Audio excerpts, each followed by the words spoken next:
বলছে যোগীমণি ঋষি সাধক সাধিকা কিন্নর গন্ধর্প, যোগী যার যোগে পায় না, ঋষি যার ধ্যানে পায় না, সাধক যার সাধনাই পায় না, সেই ব্রহ্মার বাঞ্ছিত ধন, ইন্দ্রের বাঞ্ছিত ধন।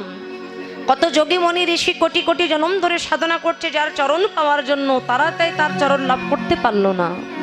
আজকে সেই ভগবান যিনি বৃন্দাবনের শ্রীকৃষ্ণ রূপে ছিলেন, আজকে সেই শ্রীকৃষ্ণ গৌর বেশে নদিয়ার মধ্যে এসেছেন। কেন না আমাদের মতো পাপাচারী, দুরাচারী, অত্যাচারী জীবকে উদ্ধার করবার জন্য। অন্য অন্য যুগে ভগবান না, ভগবান এক এক যুগে এক এক রূপ ধরে তিনি এসেছেন। সত্য যুগে ছিলেন শ্রীহরি নারায়ণ, ত্রেতা যুগে হলেন রামচন্দ্র, দ্বাপার যুগে হলেন শ্রীকৃষ্ণ, কলিতে হলেন গৌরাঙ্গ। একটু লক্ষ্য করে দেখবেন, আপনারা যারা গ্রন্থ অধ্যয়ন করেন, যা যদি পড়ে থাকেন একটু দেখুন বা ভাবুন, অন্য অন্য তিন যুগে ভগবান এসেছেন, কিন্তু কোনো অসুরকে নাশ করবার জন্য তিনি নানাবিধ অস্ত্র ব্যবহার করেছেন। আর এই কলিযুগে কোনো পাপাচারী, দুরাচারী, কোনো অসুরকে নাশ করবার জন্য তিনি কোনো অস্ত্র নয়। অন্য যুগের ভগবান এই কলিযুগের ভগবানের মধ্যে অনেক পার্থক্য। দেখুন, একটা মানুষ যে অসুর বা যে বদমাইশ, যে চোর গুন্ডা, যে পাপাচারী, যে দুরাচারী, তাকে আপনি গুলি করে মেরে ফেলে দিলেন, এটা কিন্তু বেশি একটা কঠিন কাজ নয়। কিন্তু অসুরের ভিতরের থেকে অসুরত্ব নাশ করে তার ভিতরে প্রেম ভক্তিতে ভরিয়ে দেওয়া, এটা কিন্তু অত্যন্ত কঠিন ব্যাপার। বুঝতে পারছেন আমি কি বলছি? যেটা করে দেখিয়েছেন কে না আমার গৌরাঙ্গ মহাপ্রভু। অন্যান্য যুগে আমার ভগবান তিনি এক এক রূপ ধরে এসে বিভিন্ন অস্ত্র দ্বারা অসুরকে নাশ করেছেন। আর এই কলিযুগে আপনারা দেখুন কত জগাই মাতায় পাপী ছিলেন, চাপাল গোপাল পাপী ছিলেন, কত পাপী ছিলেন, তাদেরকে কিন্তু কোনো অস্ত্র দিয়ে নাশ করে নাই। তাহলে কি করেছে না, তাদের ভিতরে যে অসুরত্ব আছে, এই অসুরত্বকে নাশ করে আমার গৌরাঙ্গ মহাপ্রভু তাদের ভিতরে প্রেম ভক্তিতে ভরিয়ে দিলেন। হরি হরি বল, হরি বল, হরি বল। প্রেম ভক্তিতে ভরিয়ে দিলেন আমার গৌরাঙ্গ মহাপ্রভু। এই জন্য বাবা, আজকে সেই ভগবান শুধুমাত্র আমাদের মতো দুরাচারী, অত্যাচারী, পাপাচারী জীবকে উদ্ধার করবার জন্য কি দরকার ছিল তার? সকল কিছু পরিত্যাগ করে আজকে কাঙালের বেশ নিয়ে, আজকে ভিখারির বেশ নিয়ে আমার ভগবান এসেছেন মা এই নবদ্বীপের মধ্যে।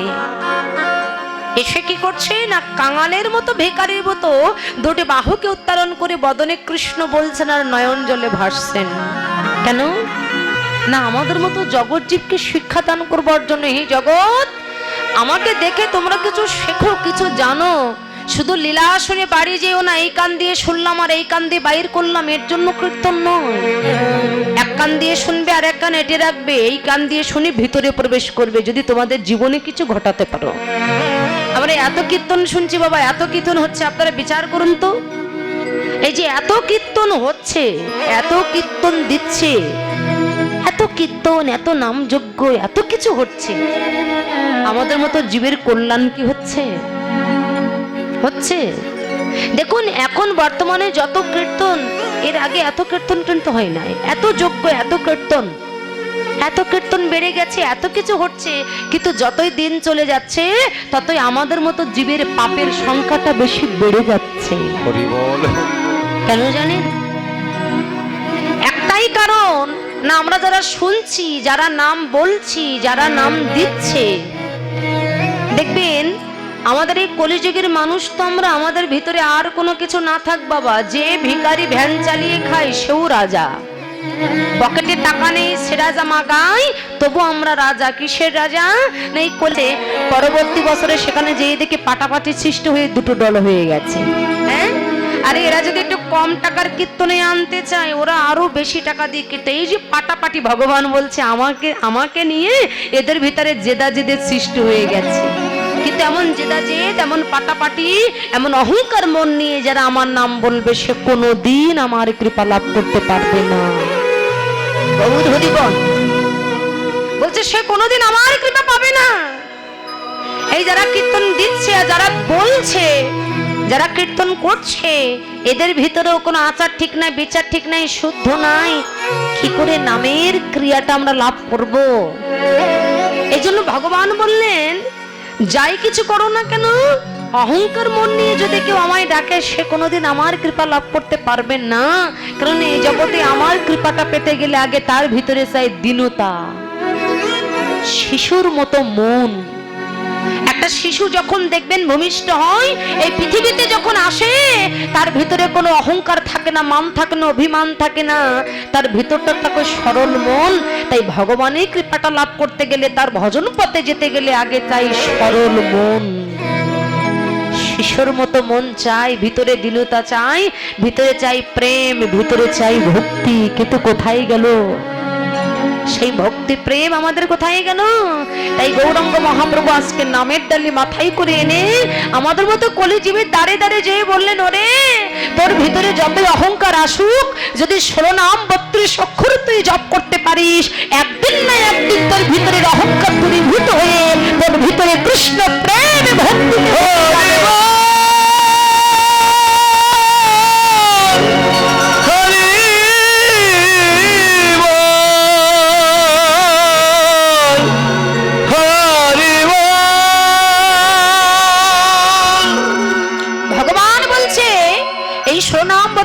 মধুমাখা কৃষ্ণ নাম যদি কেউ চিত্ত দ্বারা অর্থাৎ চিত্তকে জপ করতে পারে, তবে তবে তার আর কোনো কিছু না হোক, মা তার অপবিত্র দেহটা একদিন পবিত্রতায় পরিপূর্ণ হয়ে যাবে। ডোন্ট একটু বাড়ানো।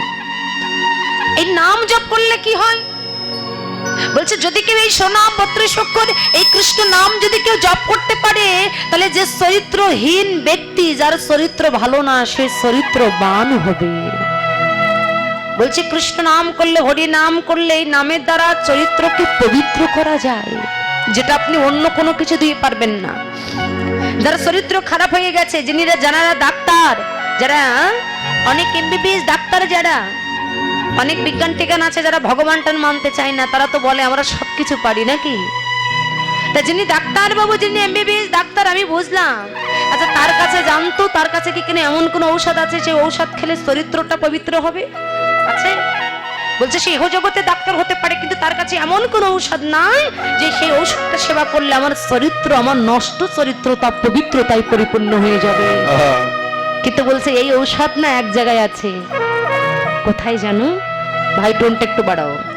বলছে এই ঔষধ এক জায়গায় আছে, কোথায় না? যদি সেই ব্যক্তি তার নিজের ভুলটা বুঝতে পেরে, সেই চরিত্র না হীনা ব্যক্তি তার নিজের ভুলটা বুঝতে পেরে যদি কখনো কোনোদিন একবার সংসারকে পরিত্যাগ করে সাধুগুরু বৈষ্ণবের বাজারে যেতে পারে, হরি বল হরি বল। বলছে যদি সাধুগুরু বৈষ্ণবের বাজারে যেতে পারে, ওই বৈষ্ণবের সঙ্গ যদি একবার করতে পারে, বৈষ্ণবের বদনে যদি একবার এই মধুমাখা কৃষ্ণ নাম সে শ্রবণ করতে পারে, এই নাম যদি বাবা শ্রবণ করতে পারে, তাহলে এই নাম শ্রবণ করতে করতে একদিন তার চরিত্রটা পবিত্র হয়ে যাবে। নামের দ্বারা যদি চরিত্র পবিত্র না হতো, তাহলে লক্ষ্যহীরার চরিত্রটা তো পবিত্র হতো না। যিনি লক্ষ্যহীরা একজন পতিতা ছিলেন, ভক্ত হরিদাসের বদনে নামাচার্য হরিদাস, যার নাম আপনারা শুনেছেন, আমাদের যশোর জেলা বেনাপোল যার পাট বাড়ি, ওখানে তিনি গিয়েছিলেন, আর ওনার নামে সবাই মোহিত হয়ে যেতেন। তাই সেই সময় জমিদার রামচন্দ্র খাঁ ওই লক্ষ্যহীরাকে পাঠিয়ে দিয়েছিল, যা ওই হরিদাসের বদন থেকে তোমাকে নাম ছাড়াতে হবে, তোমার রূপ দিয়ে যৌবন দিয়ে তুমি সবাইকে তো ভোলাও, তাই হরিদাসের বদন থেকে নাম ছাড়াতে হবে। কিন্তু বাবা এই নামের যে একটা আকর্ষণ আছে, বলছে প্রকৃত বৈষ্ণবের বদনে যদি কেউ একবার নাম শ্রবণ করতে পারে,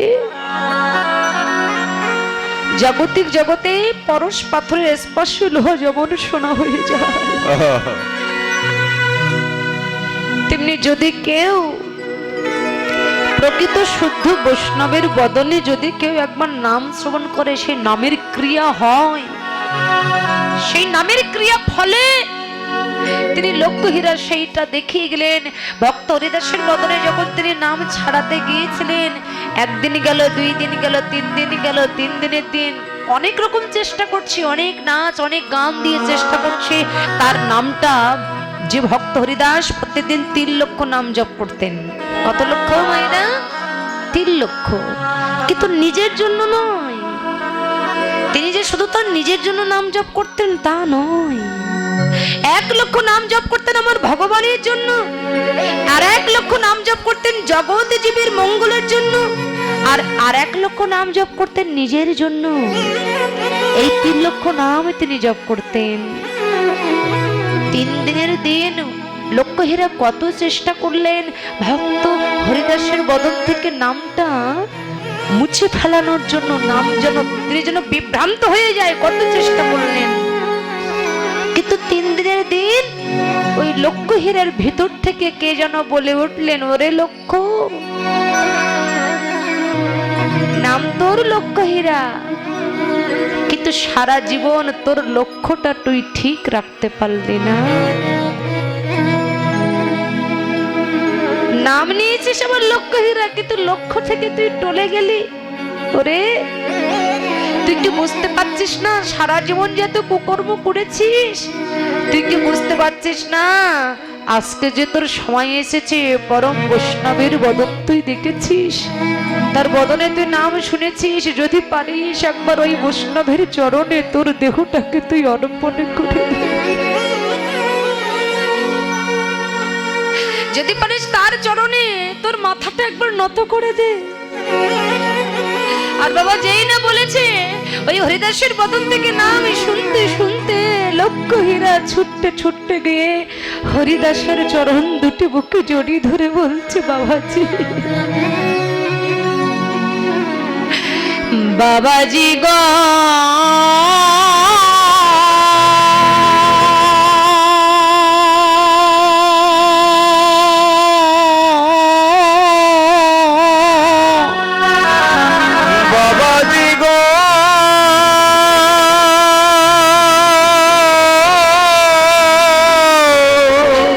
আমি কি করিলাম,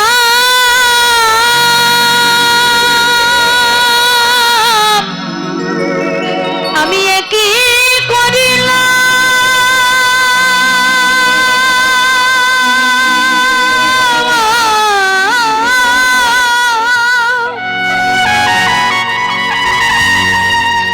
আমি কি করিলাম, সারা জীবন মায়ার সংসার থেকে আমি শুধু ভূতের বেগার দিয়ে গেল। যে দেহ পেয়েছিলাম আমার গোবিন্দ সেবায় লাগানোর জন্য, যে দেহ পেয়েছিলাম আমি গুরু সেবায় লাগানোর জন্য, এখন দিনে দিনে আমার জীবনের গোনা দিন ফুরাই এলো।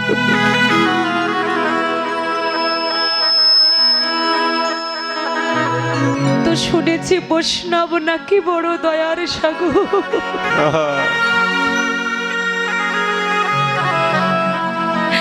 বৈষ্ণব নাকি বড় বড় করুণার সাগর।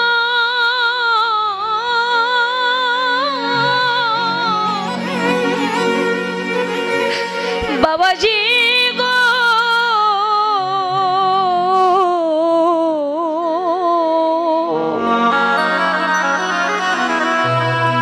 চরণে আছাড় খেয়ে পড়ে চরণ দুটি জড়িয়ে ধরে বললেন, তুমি এইবার মোরে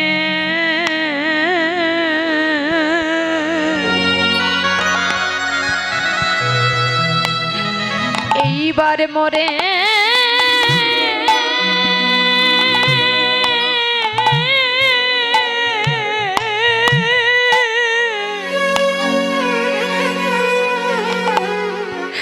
মোরে কৃপা করো,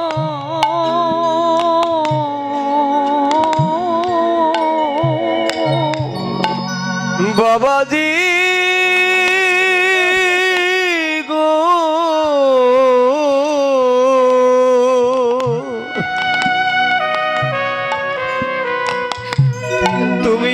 এইবার মরে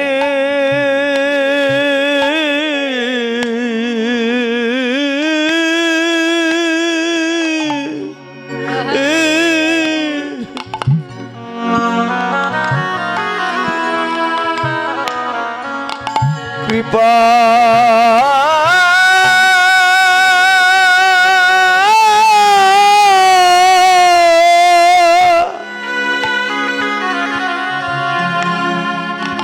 কৃপা করু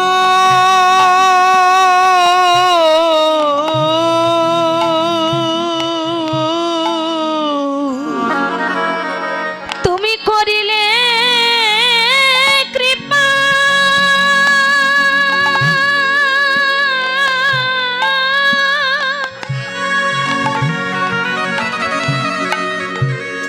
তুমি করিলে কৃপা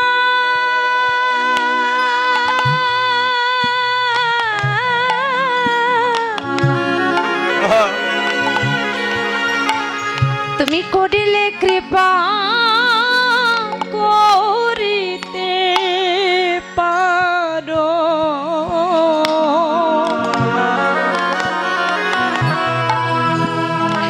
তুমি এইবার মোরে মোরে কৃপা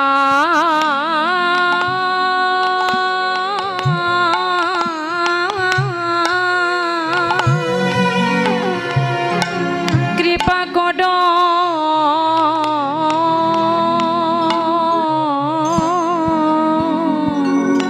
তুমি করলে কৃপা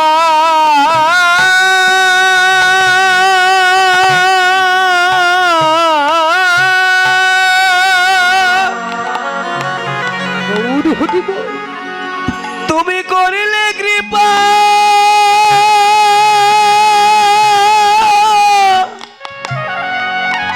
করিতে পারো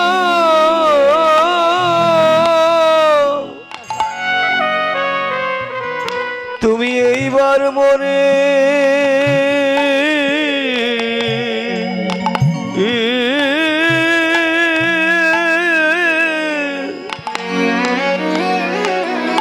এইবার মোরে কৃপা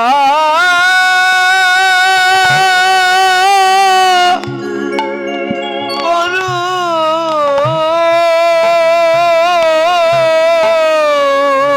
আমি কত জন্মে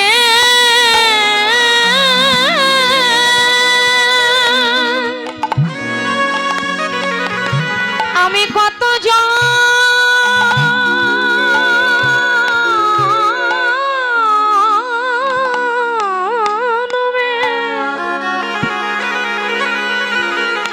আমি কত জন্মের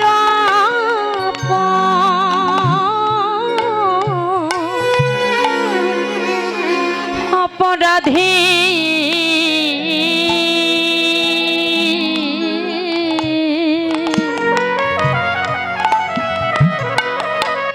বৈষ্ণবের চরণে গিয়ে ছুটতে ছুটতে নিজের মাথাটা নত করে বললেন, হে বৈষ্ণব,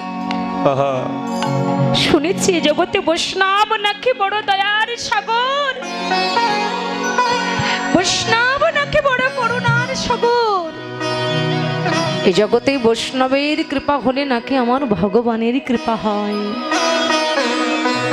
তাই যে জীবনে কখনো কোনোদিন কৃষ্ণ বলল না, হরি বলল না, ভক্ত হরিদাসের বদলে নাম শ্রবণ করে দেহটাকে সেই চরণে তিনি অর্পণ করে দিলেন। এই জন্য তত্ত্বদর্শীগণ জানিয়ে দিলেন, হরিনাম শুনবে শুদ্ধ বৈষ্ণবের বদনে, তুমি হরিনাম শোনো, তবে তোমার নামের ক্রিয়া তুমি অবশ্যই লাভ করতে পারবে। হরি বল, হরি বল। তোমার মানব জন্ম ধন্য হবে। তোমার ভিতরে যতই অসুরত্ব থাক না কেন, ওই অসুরত্ব নাশ হয়ে একদিন তোমার ভিতরে কৃষ্ণ প্রেম ভক্তিতে ভরে যাবে। গৌর হরি বল। তাই গৌর হরি বল। হরি বল,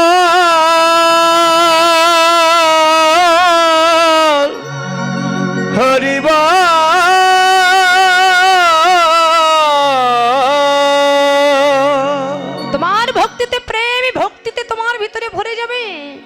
তাই গৌরাঙ্গ মহাপ্রভু বাবা যখনই নদিয়ার পথে চলেছেন, নদিয়ার এক নাগরী অপার নাগরীকে ডেকে ডেকে বললেন যে নাগরী রে, এই নদিয়ার ভাগ্যাকাশে তলদেশে তটভূমিতে এমন এক রূপবান পুরুষের অবতরী হয়েছেন। আহা, সেই রূপের মানুষটাকে দর্শন করে আমার বলতে যা কিছু ছিল, আমার এই জীবন যৌবন মন প্রাণ, আমি সবই কিছু সেই রূপের মানুষের চরণ তলে অর্পণ করে দিলাম। এমনই তার রূপ। তত্ত্বদর্শীগণ জানিয়ে দিলেন, জানো নাগরী, এই জগতে শুধু তুমি নয়, আমার গৌরাঙ্গ মহাপ্রভুর এমনই রূপ, আমার ভগবানের এমনই রূপ, ওই রূপে যার একবার নয়ন পড়েছে, এ জগতে কত রাজা তার রাজত্ব ভুলে গেছে। এই জগতে কত মানি তার মানকে ভুলে গেছে, কত ধনী তার ধনকে ভুলে গেছে, যে আমার গৌরকে একবার দুই নয়ন কোণে দর্শন করেছে।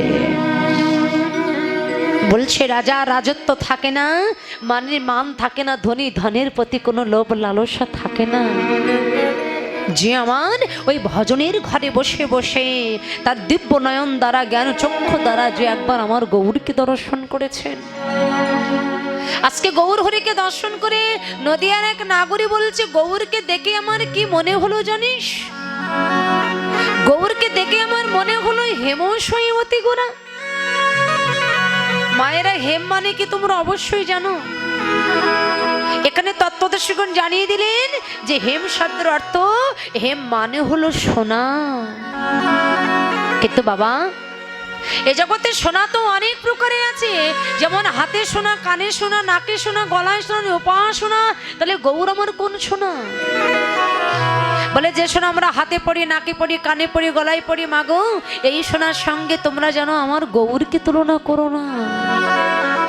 বলছে কেন জানো?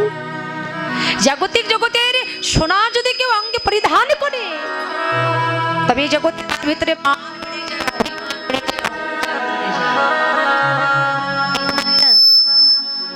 সোনা পড়লে অহংকার হয় না? জাগতিক জগতের সোনা যদি কেউ দান করে, হরি বল, সোনা যদি কেউ অঙ্গে পড়ে, তাহলে এই জগতে তার ভিতরে মান অভিমানে আত্ম অহংকারে ভরে যায়। কেন? সোনা পড়লে অঙ্গের শোভাটা বাড়ায়, আর অঙ্গের শোভাটা বাড়ানো মানেই তো ভিতরে অহংকার আসা। এখানে তত্ত্বদর্শীগণ জানিয়ে দিলেন যে জাগতিক জগতের সোনা অঙ্গে পরিধান করলে এহ জগতে তার ভিতরে মান অভিমানে আত্ম অহংকার ভরে যায়। কিন্তু যদি কোনো ভাগ্যবান, কোনো ভাগ্যবতী আপন গুরুদেবের শরণ আশ্রয় করে যদি আমার গৌর সোনাকে একবার হৃদয় আসলে যদি কোনো ভক্ত বসাতে পারে, জাগতিক জগতের সোনা পড়লে তার অহংকার বাড়ে, আর আমার গৌর সোনা অঙ্গে পরিধান করলে তার সকল অহংকার কমে যায়। তার ভিতরে কোনো মান থাকে না, কোনো অভিমান থাকে না। বাবা হরি বল, টোনটা একটু বাড়বে ভাই।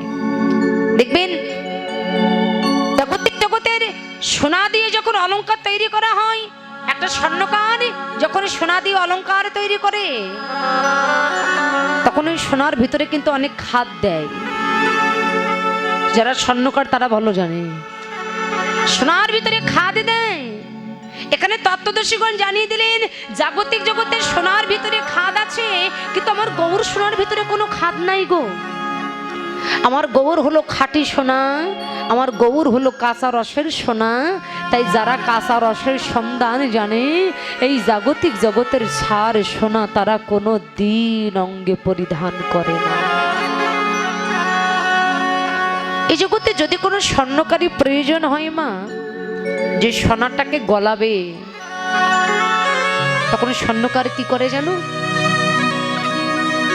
সোনার ভিতরে সোহাগা মিশ্রিত করে সোনাটিকে আগুনের কাছে নিয়ে যেয়ে যখন আগুনে তাপ দেয়, আর আগুনে তাপ পেলে তখনই জাগতিক জগতের সোনাটা গলে যায়। কিন্তু বৈষ্ণব কবি এক পাশে দাঁড়িয়ে বলছে শুধু জাগতিক জগতের সোনা গলে, কিন্তু আমার গৌর সোনা গলে না, আমার ভগবান কি গলে না? কি গো মায়েরা তোমরা কি জানো ভগবানকে গলানো যায়, কিন্তু কারা গলাতে পারে? বলছে ভগবানের ভক্ত যারা একমাত্র তারাই ভগবানকে গলাতে পারে। কিন্তু ভগবানকে গলাতে গেলে কি প্রয়োজন, কি লাগবে? বলছে নানাবিধ ফলের প্রয়োজন হবে না, নানাবিধ দামি দামি বস্ত্র ভগবানের পরনে পরালে ভগবানকে গলানো যাবে না।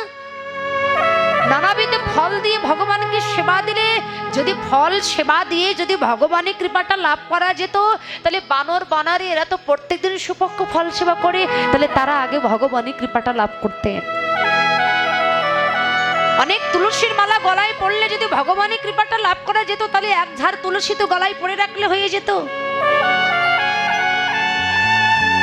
বলছে প্রত্যেকদিন গঙ্গা স্নান করলে যদি ভগবানের কৃপাটা লাভ করা যেত, বাবা ভগবানকে গলানো যেত, তাহলে জলের ভিতরে যারা বাস করছে তারা আগে ভগবানের কৃপাটা লাভ করতেন। কিন্তু তা তো হলো না। সব শেষে সাধিকা মীরাবাই বলেছিলেন, এই জগতে তুমি যাই কিছু করো, ভালো ফল দাও আর দামি বস্ত্র দাও, ভগবানকে সোনার সিংহাসনে বসাও, আর তুমি যাই কিছু করো না কেন, সবার শেষে মীরাবাই বলেছিলেন একটা কথা মনে রাখবে, মীরা কহে বিনা প্রেম সে নাহি মেরে নন্দলালা। জগৎকে জানিয়ে দিলেন প্রেম সে, প্রেম যদি না হয় তুমি যতই পণ্ডিত হও, তুমি যতই গ্রন্থ অধ্যয়ন করো, যতই তুমি সংস্কৃত শ্লোক মুখস্থ করো, তুমি যতই পণ্ডিত হও, যদি ভিতরে ভক্তি না থাকে, সে কোনোদিন আমার ভগবানের কৃপা লাভ করতে পারবে না।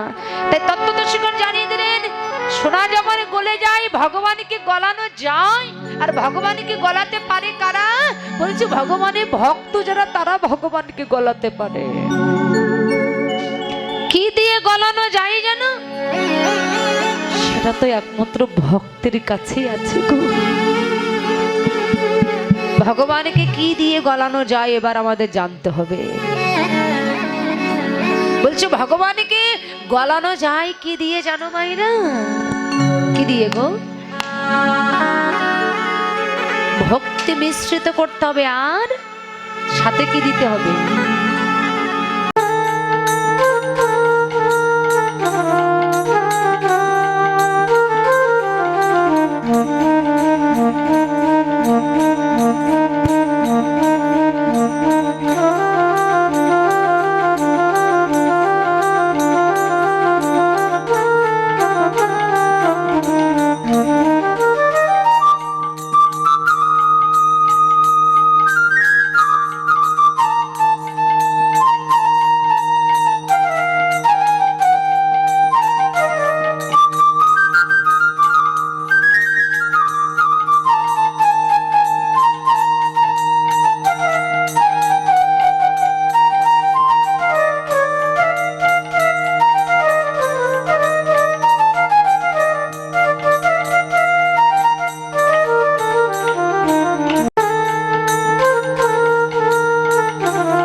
আমার এই দাদা আমার অনেক কীর্তন সেরেছে বাবা। আমার এই কীর্তন মিডিয়া 10 লেখলে বহু কীর্তন, আমার কীর্তন, অন্যান্য কীর্তন, বাউল গান, কবি গান, শব্দ গান, লীলা কীর্তন, নাম কীর্তন, অনেক কিছু পাবেন। আপনারা এই চ্যানেলটা সাবস্ক্রাইব করবেন, এটা আমার অনুরোধ। কীর্তন মিডিয়া 10 সকল সনাতন ধর্মে যত বড় বড় কীর্তনীয় আছে, হয়েছে নাম কীর্তন, লীলা কীর্তন, এই যে কীর্তন মিডিয়া এই চ্যানেলটি, সকল কীর্তনীয়দের কীর্তন এই ইউটিউব চ্যানেলে পাবেন আপনারা।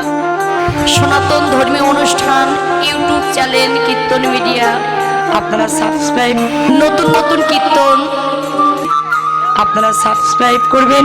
এবং অষ্টকালীন নীলা কীর্তন, গীতা পাঠ, মহানাম যজ্ঞ অনুষ্ঠান, এক নাম নীলা কীর্তন, আপনারা সকলেই ওই চ্যানেলে সাবস্ক্রাইব করবেন। গীতা পাঠ, ভাগবত পাঠ, সকল কিছু এই চ্যানেলে দেখতে পাবেন এবং সকলেই দেখবেন এবং বেশি বেশি করে শেয়ার করবেন, যেন সকলের মাঝে দাদা আরো ভালো ভালো কীর্তন আপনাদেরকে উপহার দিতে পারে। কীর্তন মিডিয়া সকল ভক্তগণই এই চ্যানেলটি দেখবেন। হ্যাঁ, তো গৌর হরিবল। হরিবল হরিবল। আমার বলেন কি জয়